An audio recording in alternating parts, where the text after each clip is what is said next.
Bismillahirrahmanirrahim. Alhamdulillahirabbil alamin. Wassalatu wassalamu ala al-mabu'uth rahmatan lil alamin, nabiyina Muhammad wa ala alihi wa sahbihi wa man tabi'ahum bi ihsan ila yaumiddin. Amma ba'd.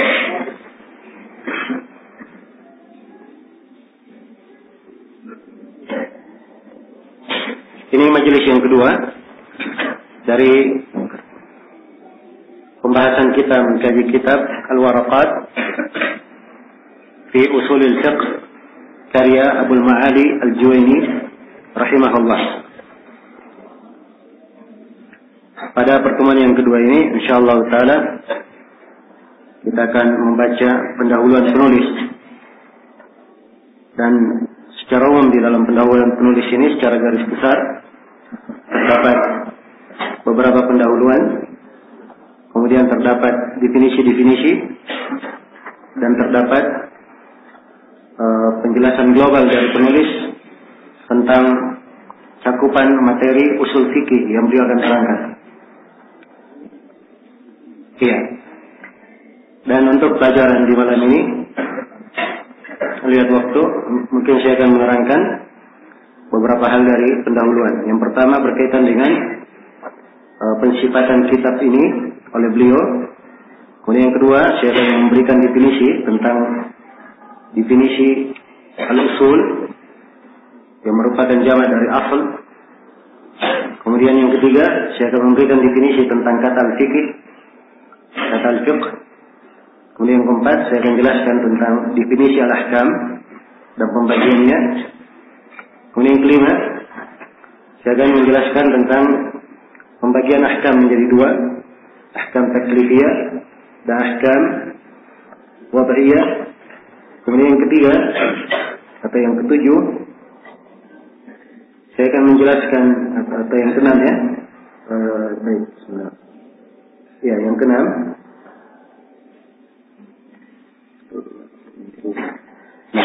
Kemudian yang keenam, saya akan menjelaskan perbedaan antara ahkam taklifiyah dan ahkam al-wad'iyah.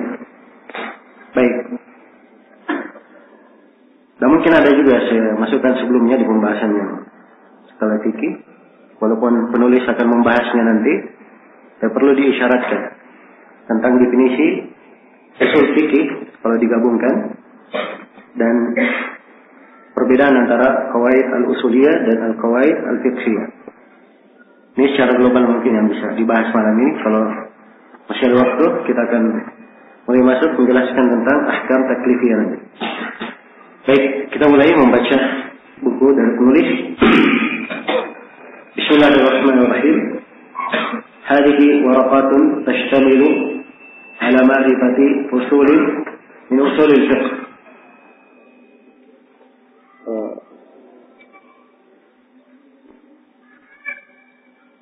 Sebentar, saya baca silakan lain. Nggak sama dengan matan ngantung pegang. Hah? Apa di sini tertulis? Coba saya lihat. Saya lupa bahwa ini. Ya, baik. Sama ya. Itu judul-judul yang ada di cetakan antum. Itu judul-judul penjelas dari yang mencetak matan. Judul-judul yang menjelaskan. Kalau di asal matannya sendiri tidak ada. Judul-judul itu tidak ada. Jelas ya? Jadi dimaklumi saja, saya akan langsung membaca, dan tentunya di dalam membagi pembahasan, yang mungkin saya akan bagi pembahasan sesuai dengan judul yang ada di buku yang antum pegang, dan mungkin saya akan bagi dengan selain daripada itu, kalau saya pandang lebih jelas dengan selain daripada itu. Dan matan yang menjadi sumber dasar untuk al-waraqat ini ada beberapa buku yang mensyarahnya tentunya dari ulama terdahulu. Dari syarah-syarah itu disebutkan matanya. Disebutkan matanya. Kalau ada perbedaan di sebagian matan, maka mungkin saya akan ingatkan. Baik. Sini kata beliau hadhihi. Di sebagian cetakan ditulis fahadhihi waraqatun tashtamilu ala ma'rifati usulin min usulil fiqh. Ya. Beliau memulai buku ini dengan Bismillahirrahmanirrahim.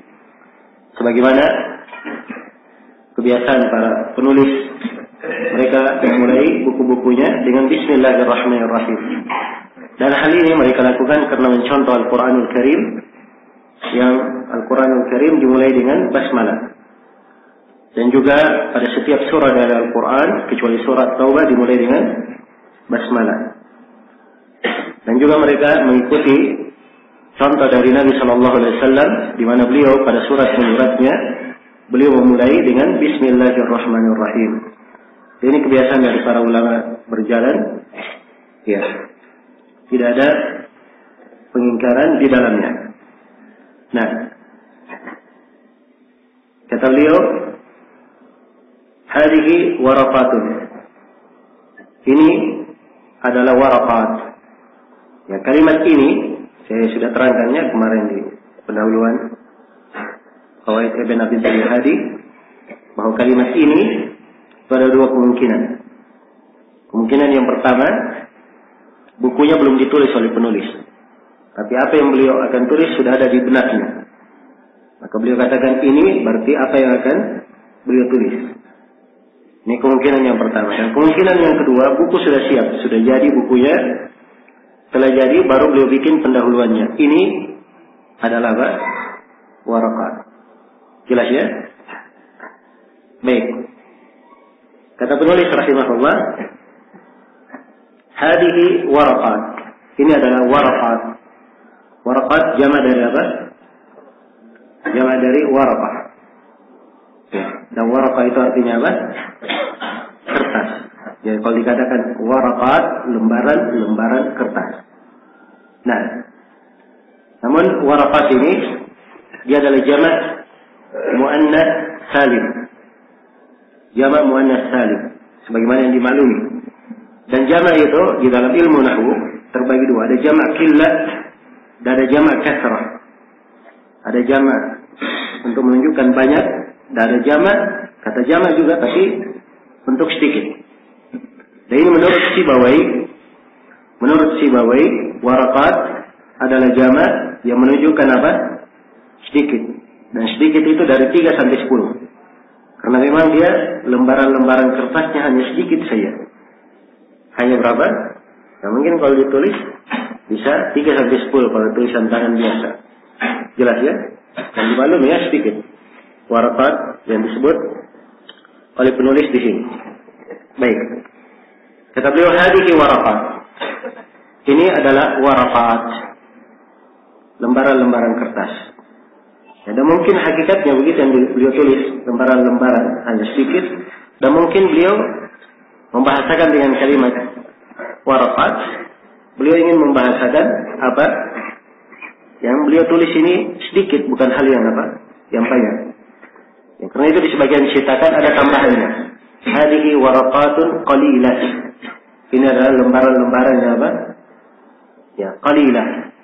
Ya, dan kadang sebagian para ulama, ya rahimahumullah, mereka di dalam menulis buku, ya, mereka gambarkan bahwa apa yang mereka tulis itu sedikit. Bukan hal yang banyak. Ini karena mereka menghindarkan diri, jangan sampai membesarkan dan mengagungkan apa yang dia tulis. Dan kalau dikatakan waraqat, bismillahirrahmanirrahim, alhamdulillahirabbil alamin, wassalatu wassalamu ala al-mabu'uts rahmatan lil alamin, nabiyina Muhammad wa ala alihi wa sahbihi wa man tabi'ahum bi ihsan ila yaumiddin, amma ba'd.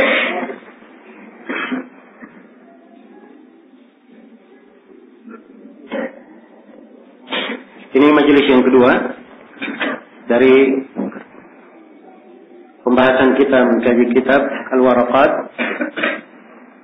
fi Usulil Fiqh karya Abul Ma'ali Al-Juwaini rahimahullah. Pada pertemuan yang kedua ini insyaallah taala kita akan membaca pendahuluan penulis. Dan secara umum di dalam pendahuluan penulis ini secara garis besar terdapat beberapa pendahuluan, kemudian terdapat definisi-definisi, dan terdapat penjelasan global dari penulis tentang cakupan materi usul fikih yang beliau akan terangkan. Iya. Dan untuk pelajaran di malam ini, lihat waktu, mungkin saya akan menerangkan beberapa hal dari pendahuluan. Yang pertama berkaitan dengan pensifatan kitab ini oleh beliau. Kemudian yang kedua, saya akan memberikan definisi tentang definisi al-usul yang merupakan jamak dari asal. Kemudian yang ketiga, saya akan memberikan definisi tentang kata al-fiqh, kata al-fiqh. Kemudian yang keempat, saya akan jelaskan tentang definisi al-ahkam dan pembagiannya. Kemudian yang kelima, saya akan menjelaskan tentang pembagian ahkam menjadi dua, ahkam taklifiyah dan ahkam wad'iyah. Kemudian yang ketiga atau yang ketujuh,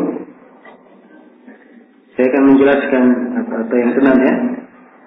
Baik, bismillah. Ya, yang keenam.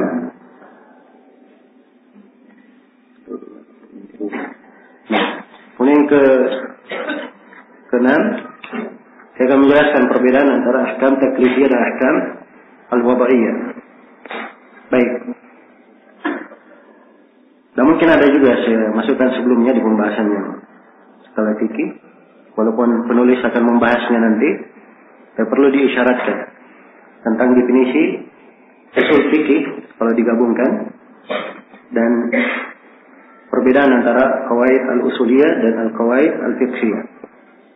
Ini secara global mungkin yang bisa dibahas malam ini. Kalau masih ada waktu, kita akan mulai masuk menjelaskan tentang ahkam taklifiyah nanti. Baik, kita mulai membaca buku dari penulis. Bismillahirrahmanirrahim. Hadhihi waraqatun tashtamilu ala ma'rifati usulin min usulil fiqh.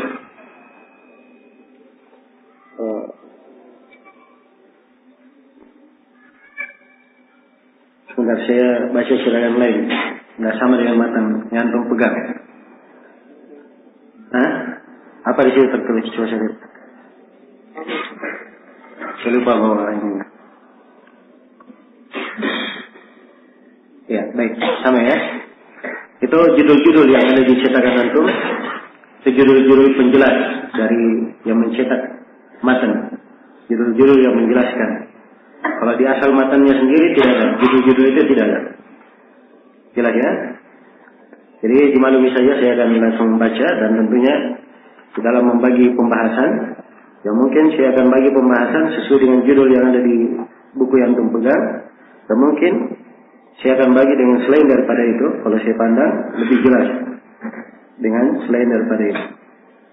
Dan matan yang menjadi sumber dasar untuk al-waraqat ini ada beberapa buku yang mensyarahnya tentunya dari ulama terdahulu. Ya, dari syarah-syarah itu disebutkan matanya. Ya, disebutkan matanya. Kalau ada perbedaan di sebagian matan, maka mungkin saya akan ingatkan. Baik. Sini kata beliau hadhihi. Di sebagian cetakan ditulis fahadihi waraqatun tashtamilu ala ma'rifati usulin min usulil fiqh. Ya, beliau memulai buku ini dengan Bismillahirrahmanirrahim, sebagaimana kebiasaan para penulis. Mereka memulai buku-bukunya dengan Bismillahirrahmanirrahim. Dan hal ini mereka lakukan karena mencontoh Al-Quranul Karim, yang Al-Quranul Karim dimulai dengan basmalah. Dan juga pada setiap surah dari Al-Quran, kecuali surat Taubah, dimulai dengan basmalah.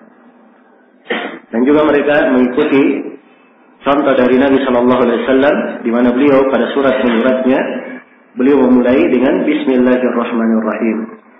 Ini kebiasaan dari para ulama berjalan. Ya, tidak ada pengingkaran di dalamnya. Nah, kata beliau, hadhihi waraqatun. Ini adalah waraqat. Ya, kalimat ini saya sudah terangkannya kemarin di pendahuluan Qawaid Ibn Abi Hadi, bahwa kalimat ini ada dua kemungkinan. Kemungkinan yang pertama, bukunya belum ditulis oleh penulis. Tapi apa yang beliau akan tulis sudah ada di benaknya. Maka beliau katakan ini berarti apa yang akan beliau tulis. Ini kemungkinan yang pertama. Dan kemungkinan yang kedua, buku sudah siap, sudah jadi bukunya. Setelah jadi baru beliau bikin pendahuluannya. Ini adalah apa? Waraqat. Jelas ya? Baik. Kata penulis rahimahullah, hadihi waraqat. Ini adalah waraqat. Waraqat jamak dari apa? Jamak dari waraqah. Dan waraqah itu artinya apa? Kertas. Jadi kalau dikatakan waraqat, lembaran kertas. Nah, namun waraqat ini dia adalah jamak muannats salim. Jamak muannats salim, sebagaimana yang dimaklumi. Dan jamak itu di dalam ilmu nahwu terbagi dua. Ada jamak qillah dan ada jamak kasrah. Ada jamak untuk menunjukkan banyak, dan ada jamak, kata jamak juga tapi untuk sedikit. Dan ini menurut Sibawai, waraqat adalah jamak yang menunjukkan apa? Sedikit. Dan sedikit itu dari 3 sampai 10. Karena memang dia lembaran-lembaran kertasnya hanya sedikit saja. Hanya berapa? Ya mungkin kalau ditulis bisa 3 sampai 10 kalau tulisan tangan biasa. Jelas ya? Dan dimaklumi ya sedikit. Waraqat yang disebut oleh penulis di sini. Baik. Kata beliau hadihi waraqat. Ini adalah waraqat. Lembaran-lembaran kertas. Ya, dan mungkin hakikatnya begitu yang beliau tulis, lembaran-lembaran hanya sedikit. Dan mungkin beliau membahasakan dengan kalimat waraqat. Beliau ingin membahasakan apa? Yang beliau tulis ini sedikit, bukan hal yang apa? Yang banyak. Ya, karena itu di sebagian cetakan ada tambahannya. Hadihi waraqatun qalilah. Ini adalah lembaran-lembaran yang apa? Ya, qalilah. Ya, dan kadang sebagian para ulama, ya rahimahumullah, mereka di dalam menulis buku, ya, mereka gambarkan bahwa apa yang mereka tulis itu sedikit. Bukan hal yang banyak. Ini karena mereka menghindarkan diri, jangan sampai membesarkan dan mengagungkan apa yang dia tulis. Dan kalau dikatakan waraqat, dia lembaran-lembaran sedikit, penuntut ilmu juga lebih cepat untuk membacanya. Oh ini tidak terlalu banyak isinya, bisa cepat diselesaikan. Dan kalau dibilang banyak, nah ini baru dari awal harus tarik napas panjang-panjang. Ya. Baik. Kata beliau, hadihi waraqat. Ya, ini beberapa lembaran kertas. Dan lembaran-lembaran kertas ini, bagaimana yang dimaklumi, dia adalah hal yang sangat bermanfaat. Ya, karena itulah dari ulama terdahulu hingga hari ini menjelaskan buku ini. Ibnu Salah di dalam syarahnya beliau berkata, qalla hajmuhu, 'azuma naf'uhu, wa dhaharat barakatuhu. Ihtawa ala masail khalat anha al-mutawwalat, wa fawaid la tujad fi katsirin min al-mukhtasarat. Ibnu Salah terangkan tentang kadar dari buku Al-Juwayni ini. Dia waraqat memang tipis, sedikit lembarannya, tipis. Namun sangat besar manfaatnya. Ya. Dan berkah dari apa yang ditulis itu tampak. Karena apa? Memang dijelaskan oleh para ulama, dibaca, dipelajari. Nah, dan dia memuat masalah-masalah, pembahasan-pembahasan yang buku-buku panjang lebar menulis, sebagian masalah itu tidak disebut di buku-buku panjang lebar. Dan terdapat di dalamnya faedah-faedah di dalam ringkasan ini, faedah tidak diketemukan di buku-buku ringkasan yang lainnya. Jelas ya? Maka ini menunjukkan bahwa ya buku ini mempunyai keistimewaan ya dan layak untuk dipelajari. Kata beliau, hadihi waraqatun tashtamilu ala ma'rifati fusulin min usulil fiqh. Ini adalah waraqat tashtamilu yang mencakup atau meliputi ya, mengandung ala ma'rifati fusulin, mengandung penjelasan keterangan fusul, beberapa fasal ya, mengandung keterangan beberapa fusul. Yang fusul itu jamak dari apa? jamak dari fasl. Dan fasl itu adalah pembatas. Ya. Fasl itu adalah pembatas antara dua hal. Pembatas antara dua hal. Nah, biasanya orang-orang yang menulis buku, mereka buat buku itu menjadi beberapa bagian. Menjadi beberapa bagian. Ya. Ada bab-babnya sebuah kitab, ada babnya, ada fasalnya. Ya, maka fasal, usul itu adalah beberapa bagian dari pembahasan. Jadi kalau beliau katakan ala ma'rifati usulin min usulil fiqh, ya, untuk mengenal beberapa fasal, berarti yang beliau terangkan di sini bukan seluruh cabang pembahasan usul fikih, hanya beberapa pembahasan min usulil fiqh, dari pembahasan usul fikih, ya, dari pembahasan usul fikih. Nah, kemudian kata beliau, ya, kata beliau rahimahullah, wadhalika mu'allafun min juz'aini mufradain. Ya. Maka di pendahuluan kalimat ini hadhihi waraqat tashtamilu, ini adalah beberapa lembaran kertas yang mencakup penjelasan beberapa fusul. Ya, beberapa fusul ya, tentang ilmu usul fikih. Ya, jadi dari sini tampak bagaimana mensifatkan buku ini oleh beliau. Beliau mensifatkan bukunya hanya lembaran-lembaran tipis. Kemudian beliau sifatkan isi pembahasannya adalah beberapa fasal dari usul fikih. Jadi ini pembahasan yang pertama yang ingin kita uraikan dari pendahuluan penulis di sini. Beliau mensifatkan bukunya. Dan kalimat ini kalimat mensifatkan pensifatan tentang buku. Nah, kemudian yang kedua, beliau pembahasan yang kedua yang ingin kita terangkan, definisi usul, dan pembahasan yang ketiga definisi fikih. Sampai ini dua kalimat, usul al-fiqh. Usul al-fiqh. Ya. Terdapat dua kalimat. Penulis akan memberikan definisi satu persatu dulu.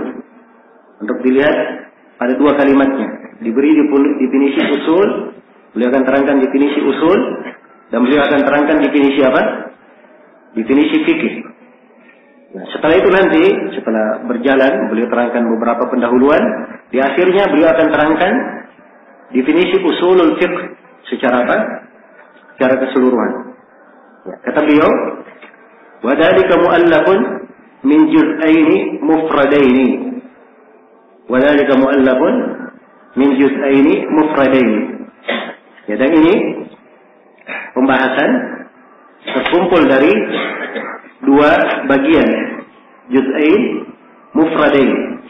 Ya, dua bagian yang tersendiri. Ya, dua bagian yang tersendiri. Nah, jadi kalimat ini duanya mu'allaf, bersatu ya dari dua kalimat. Ya, disebut di dalam istilah nahwunya murakkab idhafi. Jelas ya, dari tarkib tarkib idhafi. Ya, jadi kalimat usul dan kalimat kalimat fikih.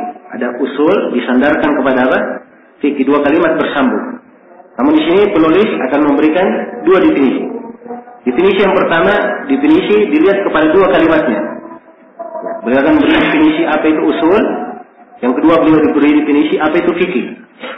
Ya, kemudian beliau akan bawakan nanti definisi yang kedua, sekaligus untuk usulul fikihnya. Apa definisinya? Jelas ya? Jadi ini kalimat usul fikih, dia punya definisi kalau dilihat kepada dua kalimatnya satu persatu, kalimat usul dan kalimat fikih. Dan usul fikih punya definisi dilihat kalau dia digabungkan dua-duanya menjadi usulul fiqh. Baik, kita akan terangkan ya dua-duanya. Yang pertama kita akan jelaskan definisi dari definisi dari usul. Ya. Nah, jadi terkumpul dua ya, kata beliau, wadhalika mu'allafun min juz'ain mufradain. Ahaduhuma al-usul wa tsani al-fiqh. Yang terkumpul dari dua bagian tersendiri. Yang pertama adalah al-usul, yang kedua adalah kalimat kalimat fikih. Ini dua kalimat ya, harus diterangkan. Ya, maka beliau mulai menjelaskan di sini apa itu definisi usul. Kata beliau, fal aslu ma yubna alaihi ghairuhu. fal aslu ma yubna alaihi ghairuhu. Di sebagian cetakan fal aslu ma yanbani alaihi ghairuhu. Sebagian cetakan. Ya. Sekarang beliau mengatakan fal aslu. Al aslu itu jama dari mufrad dari apa? Kata usul. Usul itu kata jama ya. Kata jama. Untuk kata bentuk tunggalnya dikatakan apa? Aslun. Karena itu kata beliau fal aslu, kata al asl itu artinya ma yubna alaihi ghairuhu. Ya, al aslu itu adalah apa yang selainnya dibangun di atasnya. Apa yang selainnya dibangun di atas hal tersebut. Baik, itu definisi al asl secara apa? Secara bahasa. Jadi kalau dikatakan al asl ma yubna alaihi ghairuhu, asal itu adalah sesuatu ya, sesuatu yang selainnya dibangun di atasnya. Itu asal. Ya. Mungkin seperti fondasi. Fondasi itu disebut asal. Kenapa? Karena bangunan dibangun di apa? Di atasnya. Ya. Jadi asal mungkin kalau diartikan secara bahasa, artikan fondasi atau apa pijakan yang dibangun sesuatu di atasnya. Baik, ini secara bahasa ya. Di dalam istilah, secara istilah, ya, secara istilah kalimat usul itu, secara istilah kalimat usul itu digunakan untuk kalimat asal. Secara istilah digunakan untuk beberapa perkara. Digunakan untuk beberapa perkara. Ya, di sini saya akan sebutkan 4 penggunaan untuk kalimat apa? Kalimat al-asl. Yang pertama al-asl bermakna apa? Ya, bermakna dalil. Yang pertama al-asl bermakna apa? Bermakna dalil. Ya, ini yang pertama. Dan penggunaan ini, ya, banyak disebutkan oleh para ulama. Seperti mereka berkata ketika menyebutkan pembahasan puasa. Mereka berkata ketika menyebutkan pembahasan puasa Ramadan, mereka katakan al-aslu fi qiyam Ramadan, yang merupakan asal dalam puasa Ramadan adalah firman Allah Ta'ala. Ya ayyuhalladzina amanu kutiba alaikumus qiyamu kama kutiba alal ladzina min qablikum la'allakum tattaqun. Jadi disebutkan ayat dalilnya. Ya. Maka ucapan di sini asal dalam puasa Ramadan, asal bermakna apa? Asal bermakna dalil. Jadi ini penggunaan yang pertama ya. Penggunaan yang pertama. Penggunaan yang kedua, ya, al-aslu dia kadang bermakna yang rajih, yang kuatnya. Bermakna yang rajih atau yang kuatnya. Nah, seperti kalau misalnya ya, dikatakan bahwa di pembahasan akan datang nanti di pembahasan al-kalam, dikatakan bahwa al-aslu fil kalami al-haqiqah. Ya, asal dalam kalam itu adalah apa? Adalah hakikat. Ya, asal dalam kalam adalah apa? Hakikat. Jadi di sini asal dikatakan yang rajih di dalam kalam adalah apa? Adalah hakikat. Ya, baik. Penggunaan yang ketiga, al-asal bermakna al-qaidah. Al-asal bermakna apa? Al-qaidah. Jadi ini penggunaan yang ketiga. Asal disebut dengan kaidah. Disebut dengan kaidah. Contoh penggunaannya, iya. Contoh penggunaannya, ya, misalnya dikatakan al-aslu anna al-fa'il marfu'. Ya. Asalnya bahwa fa'il itu adalah apa? Marfu'in dalam bahasa Arab ya. Asal bahwa fa'il itu apa? Marfu'. Ya, baik. Jadi asal di sini bermakna apa? Bermakna kaidah. Nah, boleh dikatakan dalilnya ya, bahwa fa'il bermakna marfu'. Mana dalilnya? Tidak ada. Ya. Maka tidak cocok penggunaan dimanakan dalil. Di sini dimanakan apa? Dimanakan kaidah. Bahwa kaidahnya fa'il itu dia apa? Dia adalah marfu'. Itu kaidah. Al-aslu. Baik. Ini penggunaan yang ketiga. Penggunaan yang keempat, al-aslu kadang digunakan untuk bermakna al-istishab. Penggunaan bermakna al-istishab, yaitu asal penggunaannya.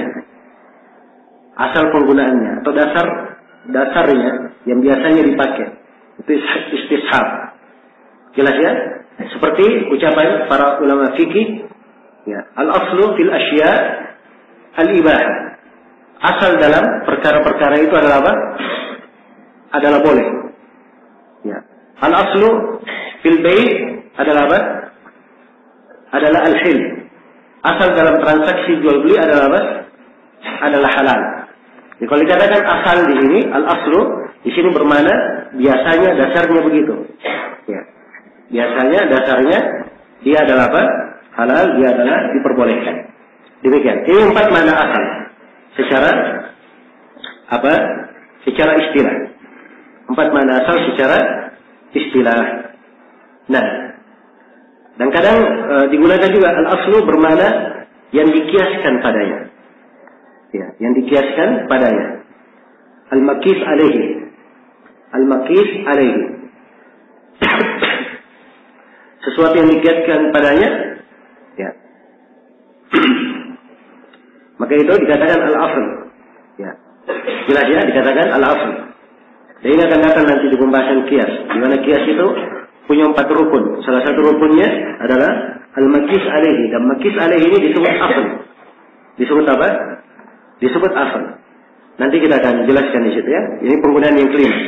Penggunaan yang kelima akan datang di pembahasan kias. Baik, selesai sudah tentang definisi apa? Definisi al-asl secara istilah. Kemudian tatkala beliau memberikan definisi tentang al-asl, bahwa asal itu adalahnya maknanya adalah dasar, fondasi yang sesuatu dibangun di atasnya, maka beliau bawakan kalimat untuk memperjelas makna asal, yaitu kalimat yang apa? Kebalikannya. Kalimat yang merupakan kebalikan dari apa? Kebalikan dari asal. Karena itu beliau berikan definisi setelahnya, wal far'u ma yubna ala ghairihi. Dan cabang itu adalah sesuatu yang dibangun di atas selainnya. Itu cabang. Ada pondasi, sesuatu dibangun di atasnya. Maka yang di atas ini itu disebut apa? Disebut cabang. Jelas ya? Nah, jadi kalimat far' di sini ya beliau bawakan, ya maksudnya adalah apa? Ya, maksudnya adalah menjelaskan ya makna asal itu supaya lebih terang maknanya. Jadi asal dia pondasi, kalau far' cabangnya yang dibangun di atasnya supaya lebih jelas. Ya, dan mungkin makna yang lainnya karena di dalam pembahasan usul fikih itu sering digunakan 2 kalimat, kalimat usul dan kalimat apa? Kalimat furu'. Usul dan furu', agar supaya seorang membedakannya. Jelas ya? Seorang membedakannya. Jadi dikatakan cabang pohon itu, kalau pohon, ya kalau dikatakan asal dari pohon itu adalah apa? Batangnya yang bersama akarnya, itu dikatakan asal pohonnya. Kalau dikatakan far' pada pohon furu'nya, berarti itu adalah apa? Ya, batang-batang, cabang-cabang yang ada di pohon di situ, rantingnya dan seterusnya. Jelas ya? Baik, selesai sudah definisi tentang al-asl. Sekarang penulis berpindah menjelaskan tentang definisi fikih. Kata beliau, wal fiqhu ma'rifatul ahkam syar'iyyah allati tariquha al-ijtihad. Dan fikih itu adalah mengenal hukum-hukum syariat. Mengenal hukum-hukum syariat yang tariqahnya adalah apa? Adalah ijtihad. Jalan mengenalnya adalah dengan ijtihad. Ini definisi fikih secara apa? Secara istilah. Beliau tidak memberikan definisi secara bahasa. Kita akan terangkan definisi fikih secara bahasa. Baik. Adapun kalimat fikih secara bahasa, fikih itu adalah al-faham. Fikih adalah apa? Al-faham, pemahaman. Ya. Ini definisi fikih secara apa? Secara bahasa. Ya. Sebenarnya di dalam detailnya, ya, itu dibedakan kalau kalimat faqaha, faquha, faqihah. Ya, sebagian ahli bahasa membedakan. Ya, tapi secara umum dia kembali kepada makna pemahaman, ya, daya tangkap, dan yang semisal dengannya. Itu kalimat fikih secara bahasa. Dan secara istilah, penulis di sini memberikan definisi istilah di kalangan siapa? Ulama usul fikih. Ya. Padahal kata fikih itu sendiri sebenarnya digunakan untuk 4 perkara, kata fikih. Ada 4 makna digunakan oleh para ulama. Yang pertama, fikih digunakan dengan makna yang paling umum, yaitu memahami seluruh syariat. Ya, seluruh syariat. Karena itu hadis Rasulullah, "May yuridillahu bihi khairan yufaqqihhu bid-din." Siapa yang Allah kehendaki padanya kebaikan, dia akan dibuat faqih dalam agama. Yufaqqihhu, fikih di sini bermakna apa? Bermakna umum atau mengerti ilmu fikih saja? Umum ya. Kalau ilmu fikih saja, ilmu akidah, dia paham atau belum? Memahami akidah termasuk fikih dalam agama atau tidak? Termasuk. Jelas ya? Kalau begitu penggunaan ilmu fikih yang pertama itu mencakup pemahaman syariat seluruhnya. Apakah itu akidah, hukum-hukum, ya, dan selainnya. Ya, ini sama dengan firman Allah Subhanahu wa taala, "Wa ma kana al-mu'minuna liyanfiru kaffah, falawla nafara min kulli firqatin minhum ta'ifah yatafaqahu fi-din." Dia berkata bahwa itu seluruhnya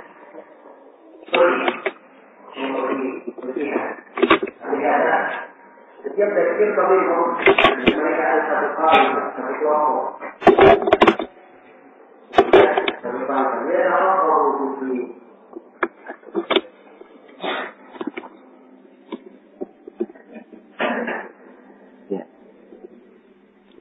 Di antara mereka ada satu kelompok, satu taifah, liyatafaqahu fid-din. Dan mereka ini tafaqquh dalam agama. Mendalami fikih agama. Fikih di sini bermakna apa? Ini bermakna umum. Ini yang paling umumnya ya. Ya, dan fikih inilah. Dengan fikih inilah Abu Hanifah menyebut apa? Bukunya di dalam akidah disebut apa? Al-Fiqhul Akbar, fikih yang besar. Dan buku fikihnya disebut fikih asgar. Jelas ya? Karena akidah adalah fikih yang paling besar. Karena itu disebutkan oleh Imam Syaukani dalam Irsyadul Fuhul, dan disebutkan pula oleh selainnya, penukilan dari Abu Hanifah, bahwa Abu Hanifah memberikan definisi untuk kalimat fikih dengan makna ma'rifatun nafs ma laha wa ma 'alaiha. Jiwa itu mengenal, mengilmui apa yang merupakan haknya dan apa yang merupakan kewajibannya. Ya, dan ini mencakup seluruh pemahaman agama. Ini makna fikih yang pertama. Makna fikih yang kedua, ya. Makna fikih yang kedua adalah fikih bermakna kemampuan untuk memahami hukum-hukum syariat. Atau sebelum saya pindah kepada mana yang kedua ini, yang kedua kita bahas dulu mana yang disebut oleh penulis. Mana yang kedua adalah mana yang disebut oleh penulis di sini. Penulis bahasakan ma'rifatul ahkam syar'iyyah allati tariquha al-ijtihad. Ma'rif artinya mengenal, ya, mengetahui. Al-ahkam syar'iyyah, hukum-hukum syariat. Ya, hukum-hukum syariat allati tariquha al-ijtihad. Yang jalan hukum syariat itu adalah ijtihad. Baik. Mengenal hukum-hukum syariat, yang jalan hukum syariat itu adalah apa? Adalah al-ijtihad. Dan jalan, bukan jalan syariat itu ya, jalan di dalam memahami hukum-hukum syariat itu adalah apa? Adalah ijtihad. Baik. Ini definisi penulis. Jadi menurut definisi penulis di sini, ya, ilmu fikih dengan makna ini dia adalah ilmu yang membahas tentang hukum-hukum syariat. Ya, kita mengetahui, ya, bahwa salat 5 waktu hukumnya adalah apa? Hukumnya adalah wajib. Zina adalah hal yang diharamkan. Jelas ya? Nah, berpuasa di bulan Ramadan hukumnya adalah wajib. Iya. Hukumnya adalah wajib. Melakukan hubungan suami istri di siang hari Ramadan hukumnya adalah apa? Hukumnya adalah haram. Ini namanya hukum-hukum syariat. Nah, mengenal hukum-hukum syariat inilah definisi ilmu fikih yang kedua.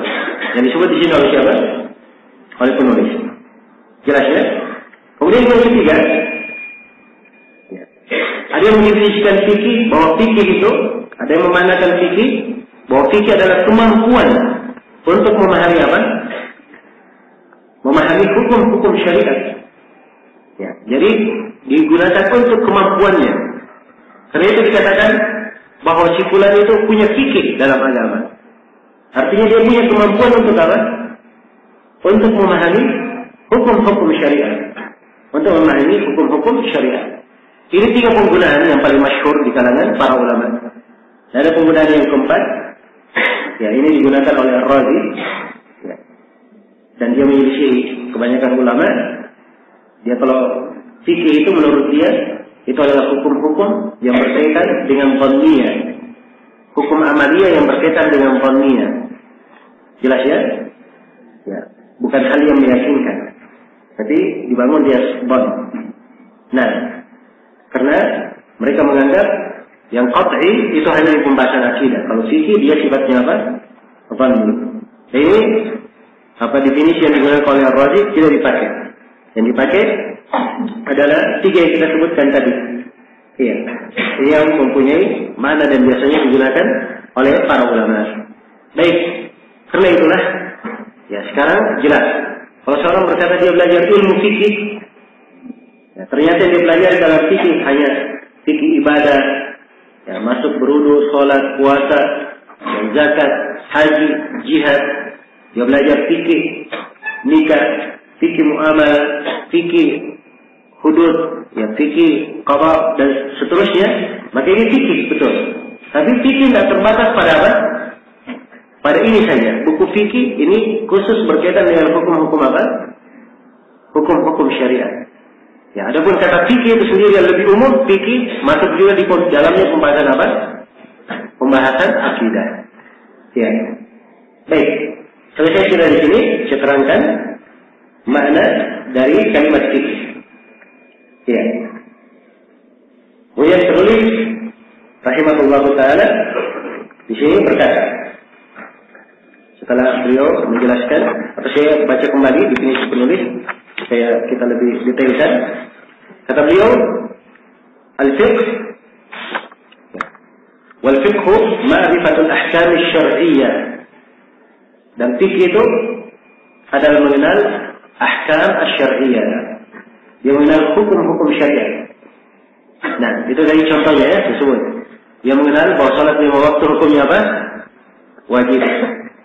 Dia mengenal bahwa zina itu hukumnya apa?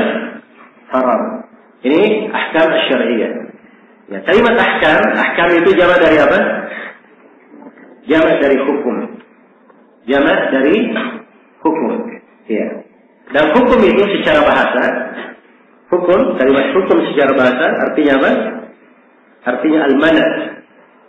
Ya, kalimat hukum secara bahasa artinya adalah apa? Al-mana, sesuatu yang menahan. Ya, sesuatu yang menahan. Nah, itu secara bahasa.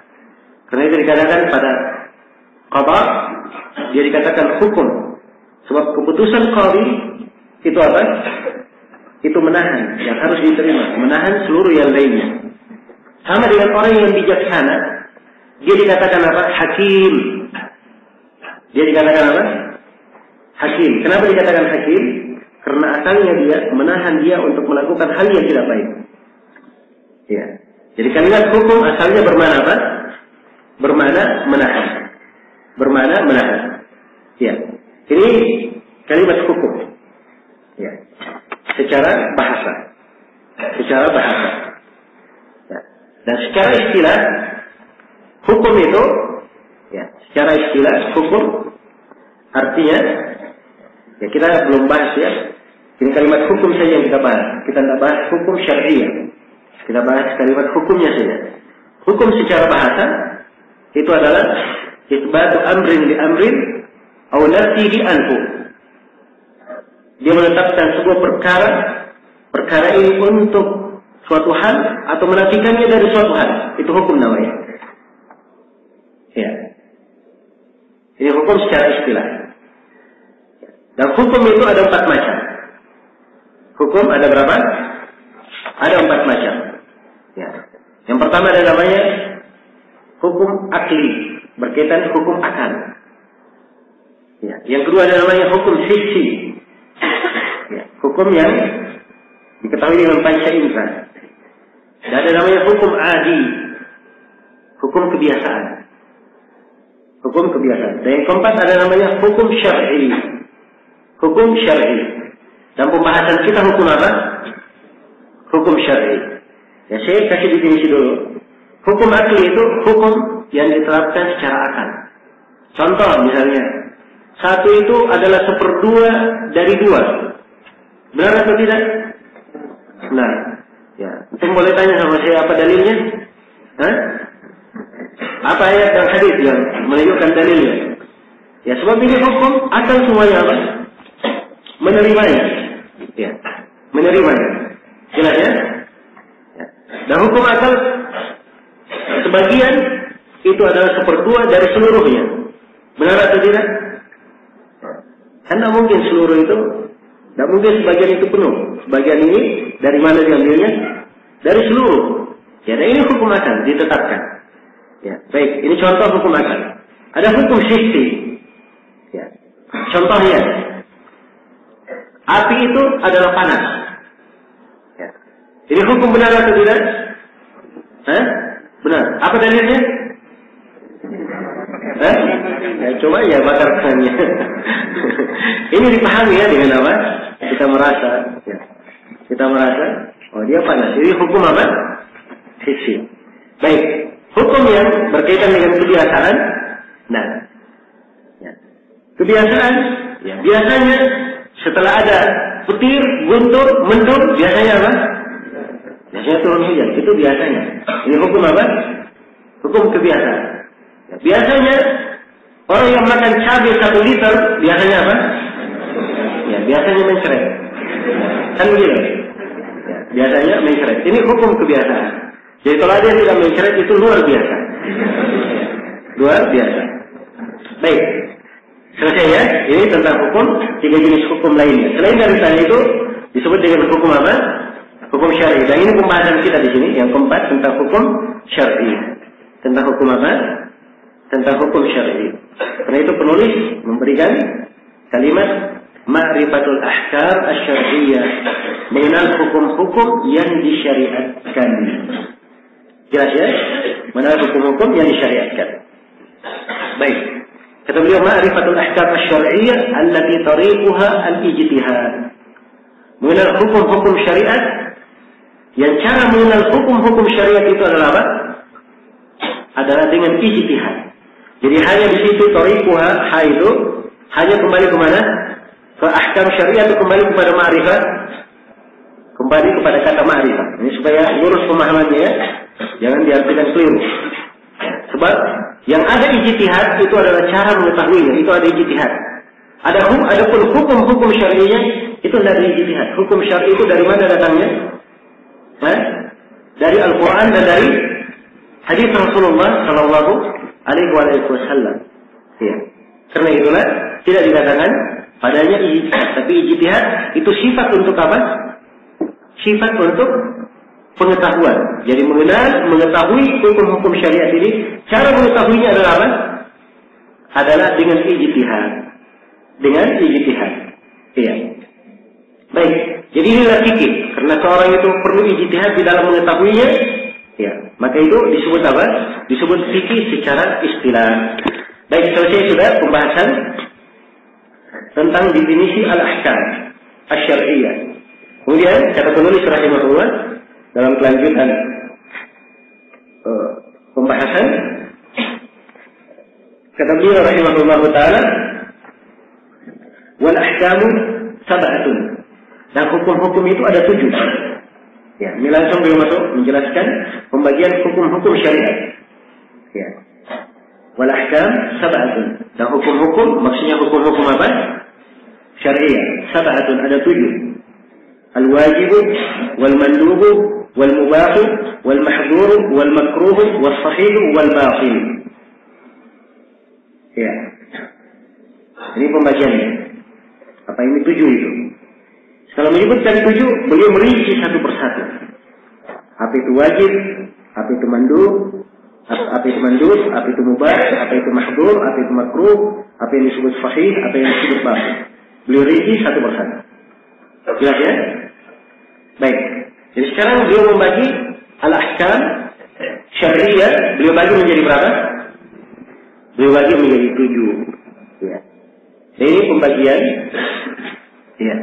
Pembagian ini di atas jalan al-mutakallimin pembagiannya. Di atas jalan al-mutakallimin. Ya. Kalau kebanyakan para ulama mereka membagi fikih itu, membagi ahkam itu, ahkam syariah mereka bagi menjadi 2. Mereka bagi menjadi apa? Menjadi 2. Ada ahkam taklifiyah dan ada ahkam apa? Wad'iyah. Ini istilah ya 2. Ada ahkam apa? Taklifiyah dan ada ahkam wad'iyah. Ada ahkam wad'iyah. Nah, baik. Ya, ini kelihatannya kita perlu proyektor ya untuk insyaallah besok di bawah ya. Nanti saya berikan materi. Baik. Jadi hukum-hukum terbagi 2. Hukum syariat terbagi berapa? Terbagi 2. Ada ahkam. Yang pertama ahkam apa? Taklifiyah. Ya. Ahkam taklifiyah. Yang kedua ahkam apa? Ahkam wad'iyah. Ahkam wad'iyah. Nah, ini kalau pembagian lengkapnya seperti itu. Ya, kalau ingin diberi definisi hukum untuk seluruhnya, ya mencakup wad'iyah dan taklifiyah, boleh saja kita berikan definisi lengkap untuk hal tersebut. Nah, jadi kalau misalnya kita beri definisi umum, kita katakan bahwa hukum adalah ya, khitabus syari'. Hukum adalah khitabus syari' al-muta'alliq bi af'alil mukallafina iktiba'an wa takhyiran wa wada'an. Saya ulangi. Hukum adalah khitab apa? Asy-syari'. Al-muta'alliq. Khitab itu artinya pembicaraan. Ya. Pembicaraan yang datang dari syari'. Nah, syari' artinya yang mensyariatkan. Dan syariat itu datangnya dari mana? Dari Al-Quran dan dari hadits Rasulullah. Dari Al-Quran dan dari hadits, atau apa yang dibangun dari Al-Quran dan hadits, seperti ijma dan apa? Qiyas. Jadi khitab syari', dia khitab dari syari', al-muta'alliq yang berkaitan dengan apa? Af'al al-mutakallimin. Berkaitan dengan perbuatan orang yang mukallaf. Af'al al-mukallafin. Berkaitan dengan perbuatan apa? Orang yang mukallaf. Iya. Mukallaf itu adalah orang yang apa? Orang yang ya, telah dibebankan padanya hukum-hukum syariat. Ya, jadi akan datang nanti pembahasannya tentang mukallaf. Baik ya. Jadi dia adalah pembicaraan dari syariat berkaitan dengan perbuatan apa? Mukallaf. Iktiba'an. Kadang sifatnya adalah hal yang apa? Dituntut oleh syariat. Iktiba'an artinya dituntut. Ya. Hal yang dituntut di dalam syariat. Jelas ya? Ini kata iktiba'. Dan kalau kata iktiba' ini tercakup di dalamnya 4 hal. Kalau dikatakan dituntut, itu tercakup di dalamnya berapa hal? 4 hal. Karena yang dituntut itu ada 2. Ada yang dituntut untuk dilaksanakan, ada yang dituntut untuk apa? Ditinggalkan. Yang dituntut untuk dilaksanakan terbagi 2 lagi. Ada yang dituntut untuk dilaksanakan sifatnya harus, mesti. Dan yang dituntut untuk dilaksanakan tapi tidak mesti. Kalau yang dituntut dilaksanakan sifatnya mesti, itu namanya apa? Itu namanya wajib. Jelas ya? Kalau yang dituntut sifatnya tidak wajib, tidak harus, itu namanya apa? Itu namanya mandub atau sunnah. Jelas ya kalau bahasa kita. Ya. Kemudian ada yang dituntut untuk ditinggalkan. Yang dituntut ditinggalkan terbagi 2. Ada yang harus ditinggalkan, itu apa namanya? haram. Dan yang tidak harus ditinggalkan, dituntut ditinggalkan tapi tidak harus, itu namanya apa? Makruh. Jelas ya?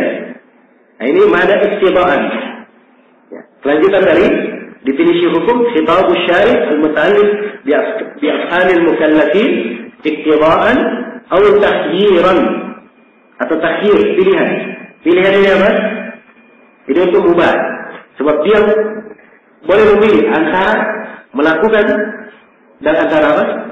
Meninggalkan. Ini yang disebut apa? Mubah. Atau waba'an. Ya, atau sifatnya dia adalah waba'. Ya. Itu apa namanya? Dia khitabus syari' berkaitan dengan perbuatan mukallafin adalah ketentuan yang diletakkan dan telah ditentukan oleh Allah. Iya. Jelas ya?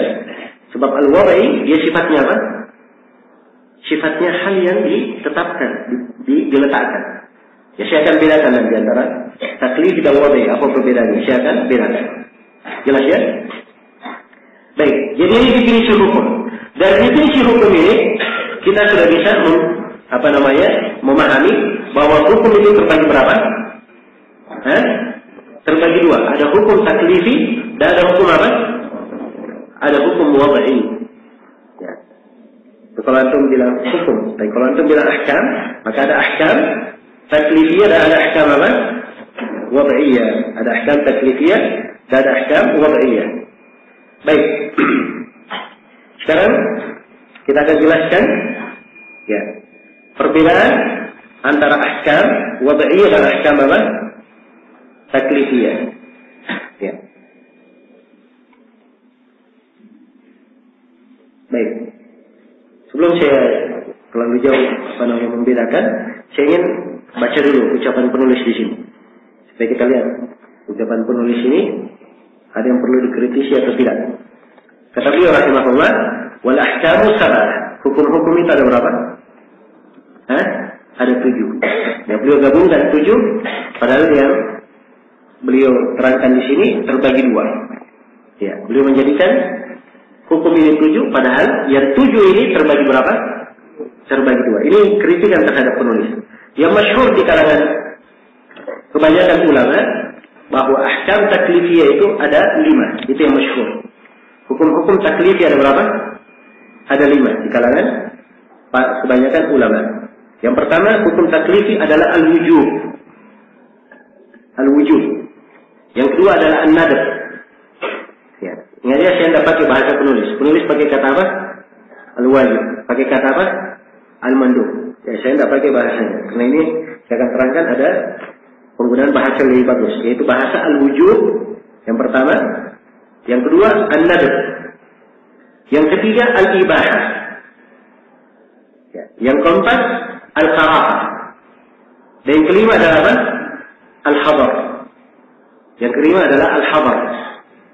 Jadi 5 ya? Iya. 5 hukum. Iya. Nah, mau dikatakan al-hadar boleh, mau dikatakan al-haram juga boleh. Mau dikatakan al-haram boleh. Ini di kalangan jumhur ulama ya. Jadi hukum taklif terbagi berapa di kalangan jumhur ulama? Terbagi 5. Saya ulang, yang pertama al-wujub, yang kedua apa? An-nadab, yang ketiga al-ibahah, yang keempat al-karahah, yang kelima al-hadar. Ya, al-hadar. Ya, jelas ya? Dari mahdur itu sama, mahdur. Cuman kata apa? Diambil masdarnya saja, hadar. Kemudian hukum wad'i, penulis hanya menyebut 2 hukum wad'i di sini. Apa itu? As-sahih dan apa? Al-batil. Hanya 2 beliau sebutkan. Ya. Dan di kalangan jumhur ulama hukum wad'i itu ada 5. Di kalangan jumhur ulama usul fikih ada 5 hukum wad'i. Yang pertama adalah as-sabab. Ya, sebab. Yang kedua adalah as-syart. Syarat. Ya. Yang ketiga adalah al-mani', hal yang menahan. Yang keempat adalah as-sihhah. Inilah yang dibahasakan oleh penulis dengan apa? Sahih. Ya, as-sihhah, syarat atau keabsahan. Ya. Dan yang ke apa? Yang kelima adalah al-butlan. Al-butlan. Kalau penulis bahasakan apa? Al-batil. Ya, jelas ya? Ini 5 hukum wad'i. Ini 5 hukum apa? Ini 5 hukum wad'i. Jelas ya? Nah, baik.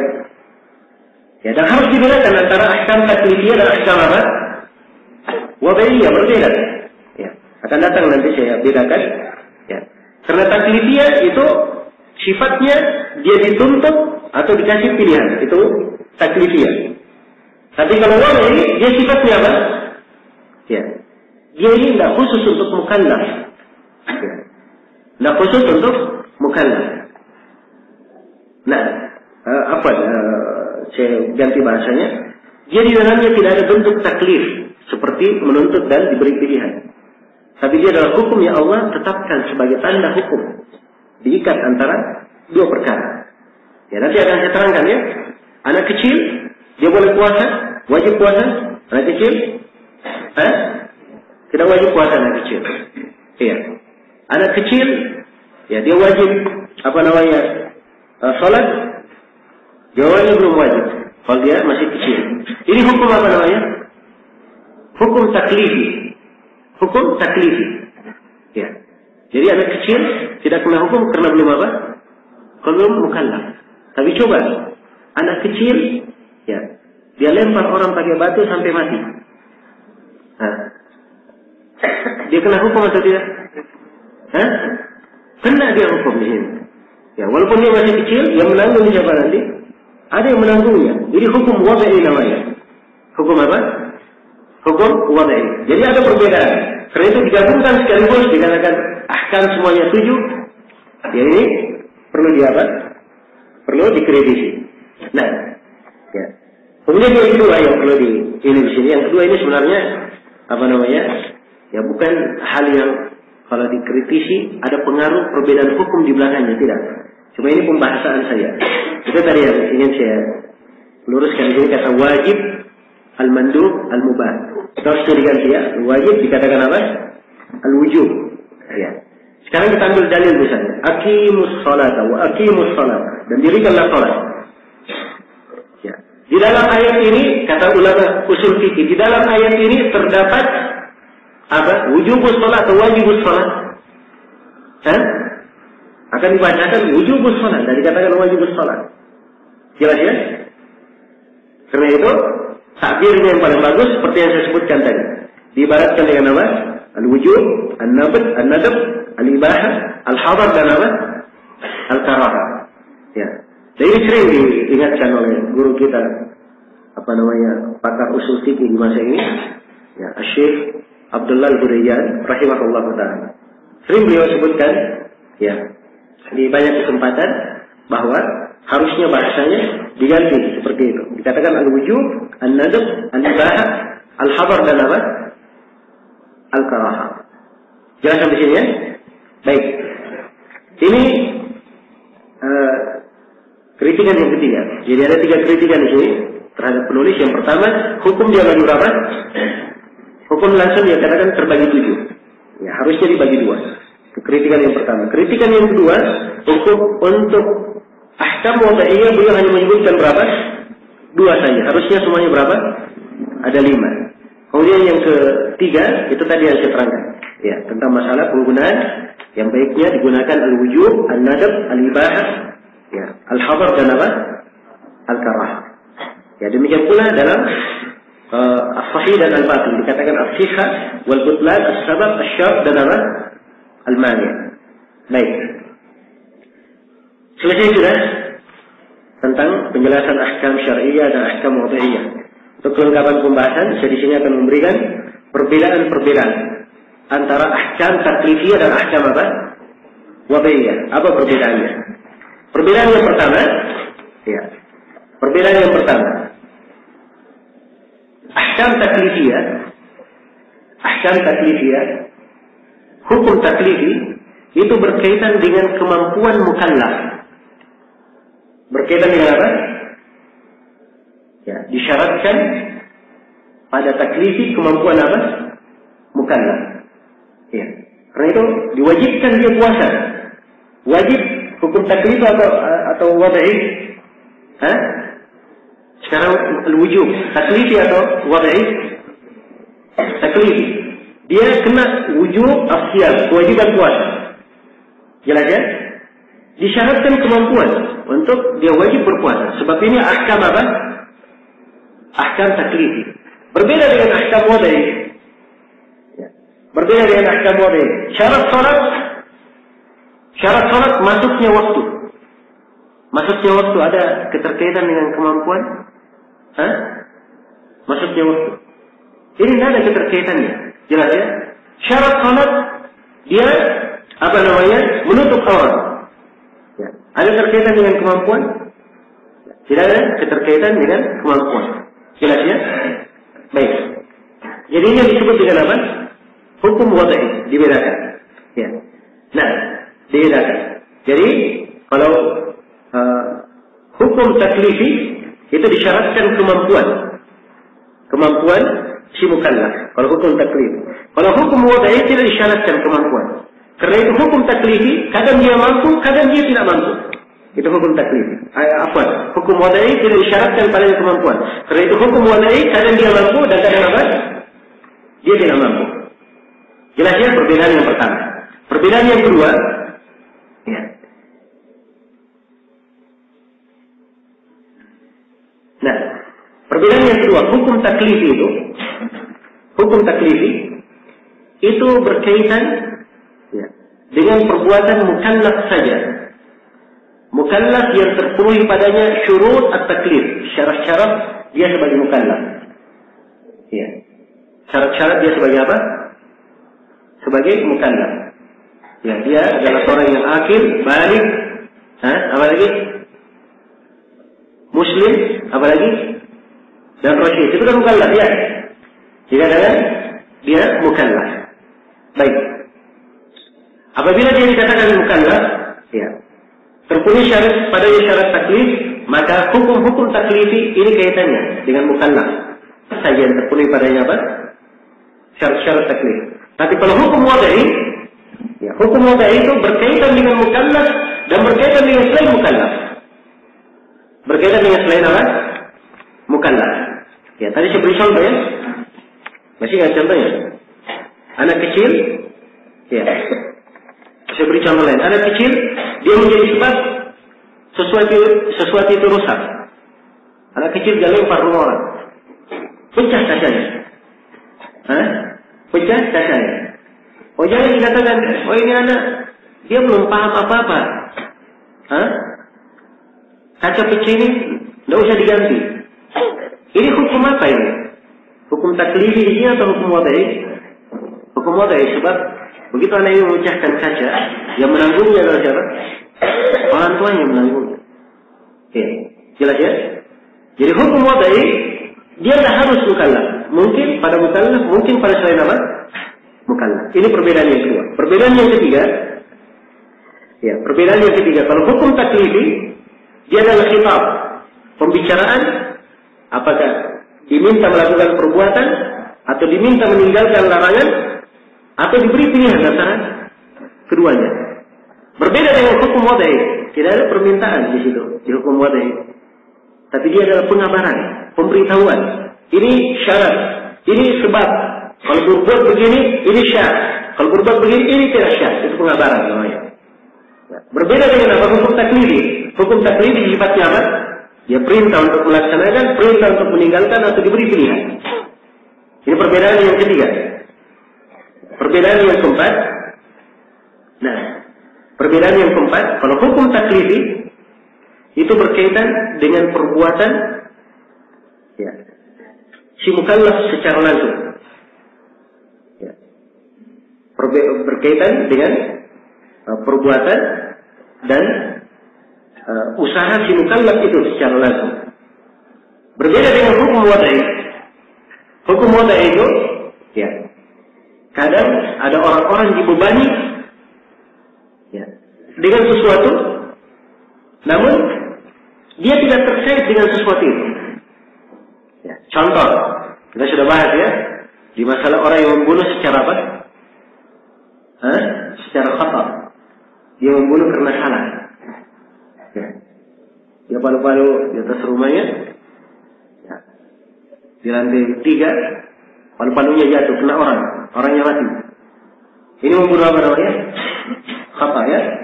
Kita sudah sebutkan. Ada dia atau tidak? Ada dia atau tidak? Ada dia. Siapa yang tanggung dia? Akilahnya keluarganya. Jadi sekarang keluarganya nggak tahu masalah ini. Tapi mereka yang apa? Mereka yang menanggung. Sebab ini hukum apa namanya? Hukum wadai. Hukum wadai. Jelas ya, Allah tetapkan hukum ini keadilan. Ya. Sebab hak orang yang meninggal ini harus dijaga, dipelihara. Ya. Orang yang membunuhnya secara salah ini, dia tidak memaksudkan. Karena itu dia tidak menanggung kerugian, tapi harus ada dari jamaah dia, dari kabilah dia yang menanggungnya. Menjadi ditanggung secara apa? Secara massa, supaya meringankan penanggung. Dan hak orang yang meninggal ini dihargai jiwa seorang mukmin yang meninggal. Jelas? Dan orang yang membunuh tidak sengaja ini tetap dia berkewajiban meluaskan budak kalau tidak mampu berpuasa. Kenapa? Jangan sampai dia menganggap remeh kejadian yang terjadi. Jelas ya? Jadi ini hukum apa namanya? Hukum wadai. Allah tetapkan. Ya. Kalau dikatakan dia tidak menjadi sebab, itu tidak ada pengaruhnya. Itu adalah hukum yang Allah sudah tetapkan. Berbeda ya dengan hukum taklifi. Itu langsung berkaitan dengan apa? Perbuatan dan usaha si mukallaf itu. Ini perbedaan yang berapa? Perbedaan yang keempat. Perbedaan yang kelima. Ya. Perbedaan yang kelima. Ya. Pada hukum wadai. Ya. Pada hukum wadai, kadang sebuah perbuatan itu mampu dia lakukan. Tapi dia tidak diperintah untuk melakukannya. Tidak diperintah untuk apa? Melakukannya. Ini pada hukum wadai. Contoh hukum wadai, saya beri contoh. Syarat wajibnya zakat ada 5. Syarat wajibnya zakat ada 5. Sudah disebutkan kemarin ya? Ya, ada 5 syarat wajibnya zakat. Salah satunya sampai apa? Sampai nisabnya. Ini hukum wadai. Ya. Hukum wadai. Mungkin kalau dia mengumpulkan nisab, sekarang dia tidak punya duit sampai ke nisab. Ya. Jelas ya? Tidak punya duit. Ya. Kalau mungkin dia disuruh mengumpulkan nisab, mampu dia kumpulkan. Tapi karena ini hukum wadai, tidak harus dia mengumpulkan, cari nisab, bekerja untuk mencari nisab. Tidak harus. Sebab ini hukum apa? Hukum wadai. Beda dengan orang yang diperintah melakukan sholat. Ya. Perintah melakukan sholat hukum apa? Taklifi, dia harus melakukan sholat tersebut. Perbuatan itu dia lakukan. Ya. Jelas ya? Tapi kalau hukum wadai, ya, dia kadang mampu melakukannya, tapi dia tidak diperintah melakukan. Sebab dia adalah hukum wadai. Kapan ada padanya, baru dia kena keterkaitan dengan hukum itu. Baik. Kemudian perbedaan yang keberapa? Perbedaan yang keenam. Nah, iya. Perbedaan yang keenam. Ya, kalau hukum taklifi itu disyaratkan padanya maksud dan niat. Disyaratkan padanya apa? Maksud dan niat baru sah hukum taklifi. Iya. Jelas ya? Dia ingin sholat, hukum taklif dia sholat. Sholatnya syah kalau dia apa? Meniatkan dan memaksudkan. Berbeda dengan hukum wadai. Berbeda dengan hukum wadai. Seorang yang meninggal, kalau dia meninggal, diwarisi oleh siapa? Ahli warisnya. Ini hukum apa? Hukum wadai. Allah tetapkan seperti itu, bahwa warisan itu jatuh kemana? Jatuh kepada ahli warisnya. Disebabkan karena orang yang diwarisi meninggal. Ya, sebabkan dari hukum apa? Hukum wadai. Maka dia jatuh kepada ahli warisnya, syah menjadi miliknya, walaupun dia tidak berniat sebelumnya untuk memiliki harta itu. Tidak ada niat, tidak ada maksud. Jelas ya? Baik, ini 6 perbedaan antara ahkam wadai dan ahkam apa? ahkam syar'iyyah. Baik, segera sampai sini dulu. Insyaallah taala besok kita akan masuk merinci ahkam taklifnya. Ya. Dan saya berusaha pada setiap pembahasan nanti saya beri contoh-contoh supaya mudah kita memahami. Itu yang paling penting sebenarnya. Ya, dan ilmu usul fikih ini, ya, ini ilmu perlu banyak penerapan. Ya. Perlu banyak penerapan. Karena itu guru kami, ya, menganjurkan bagi siapa yang belajar setelah dia belajar ilmu usul fikih, banyak-banyak dia membaca Al-Quran dan banyak-banyak dia membaca hadis. Nanti setiap kali ada perintah, ada larangan, ya, ada bentuk yang disebutkan di dalam hadis, dia keluarkan hukum-hukum. Oh, ini bermakna wajib, sunnah, ini makruh atau tidak. Setelah belajar usul fikih, dia lama-kelamaan akan pandai membedakannya. Akan pandai membedakannya.